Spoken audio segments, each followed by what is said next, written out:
जय श्री कृष्णा। आइए सुनते हैं सुख सागर के 10वें स्कंद का 33वां और 34वां अध्याय। भगवान श्री कृष्ण कंस को मारने के बाद अपनों से मिलने की आकांक्षा रखकर कुब्जा के घर गए।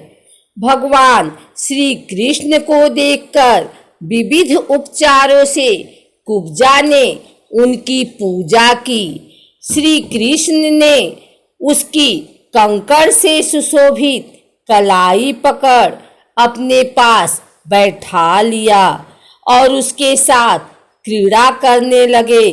कुब्जा भगवान श्री कृष्ण के चरणों को अपने काम संतप्त हृदय वृक्षस्थल और नेत्रों पर रख के उनकी दिव्य सुगंध ग्रहण करने लगी। इस प्रकार उसने अपने हृदय की समस्त आध व्याध शांत कर ली। श्री कृष्ण को अपनी दोनों भुजाओं से आलिंगन करके कुब्जा ने दीर्घ काल से बढ़े हुए विरह ताप को शांत किया। भगवान श्री कृष्ण ने वर देकर उसकी पूजा स्वीकार की। तदंतर एक दिन भगवान श्री कृष्ण बलराम जी और उद्धव जी के साथ अक्रूर जी के घर गए। अक्रूर जी ने भगवान श्री कृष्ण और बलराम को नमस्कार किया। उन्होंने पहले भगवान के चरण धोकर चरणोदक को सिर पर धारण किया और उनका पूजन किया। उनके चरणों को अपनी गोद में लेकर दबाने लगे। फिर उनसे बोले, भगवान, यह बड़े आनंद और सौभाग्य की बात है कि पापी कंस अपने अनुयायियों के साथ मारा गया। इसके बाद भगवान श्री कृष्ण ने मुस्कुराकर कहा, तात, आप हमारे गुरु, हितोपदेशक और चाचा हैं। हम तो आपके बालक हैं और आपके द्वारा रक्षा पालन और कृपा के पात्र हैं।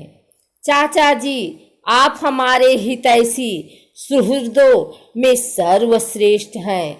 इसलिए आप पांडवों का हित करने के लिए तथा उनका कुशल मंगल जानने के लिए हस्तिनापुर जाइए। हमने सुना है कि राजा पांडु के मर जाने पर पांडव अपनी माता कुंती के साथ दुख में पड़ गए हैं। राजा धृतराष्ट्र उन्हें अपनी राजधानी हस्तिनापुर में ले आए हैं। उनका पुत्र दुर्योधन बड़ा दुष्ट है।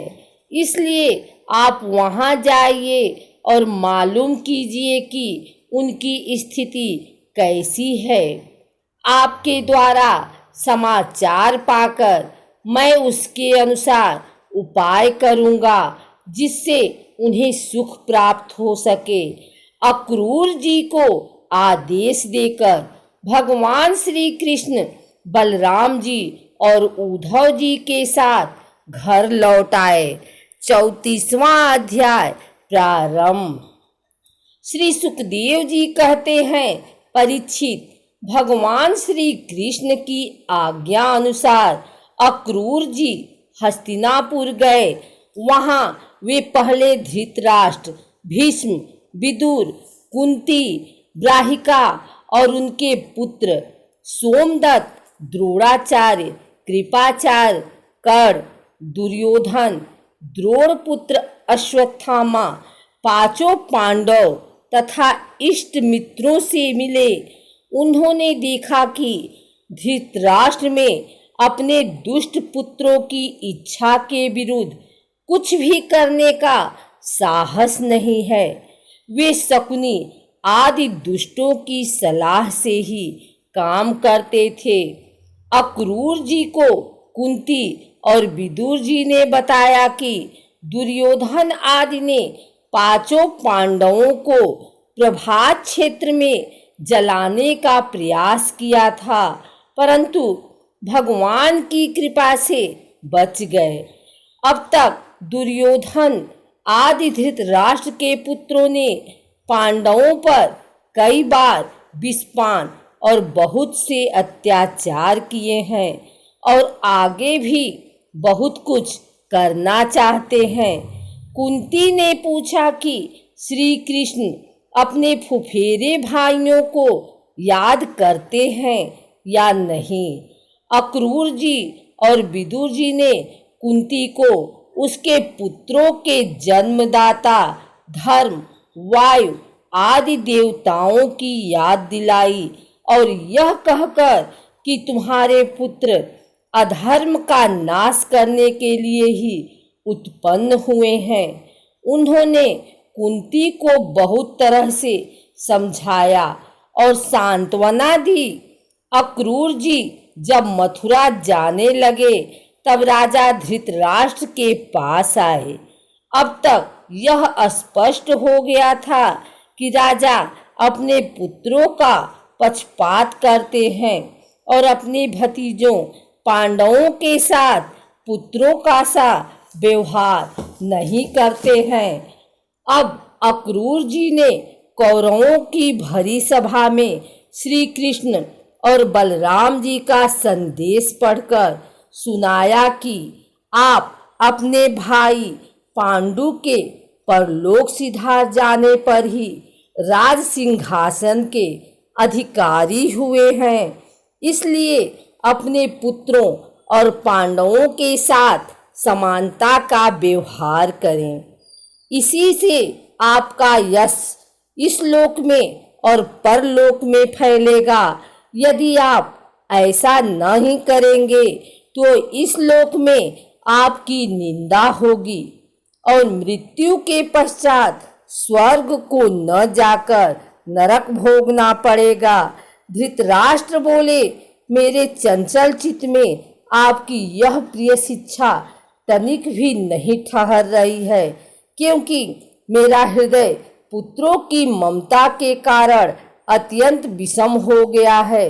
जैसे स्फटिक पर्वत के शिखर पर एक बार बिजली कौंधती है और दूसरे ही क्षण अंतर्ध्यान हो जाती है, वही दशा आपके उपदेशों की है।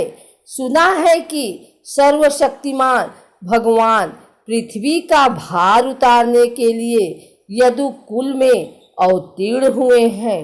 उनकी जैसी इच्छा होगी वैसा ही होगा।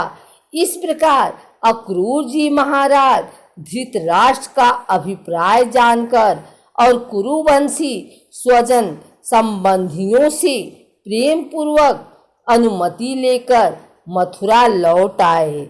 उन्होंने श्री कृष्ण और बलराम जी के सम्मुख धृतराष्ट्र का समस्त व्यवहार बर्ताव जो वे पांडवों के साथ करते थे कह सुनाया।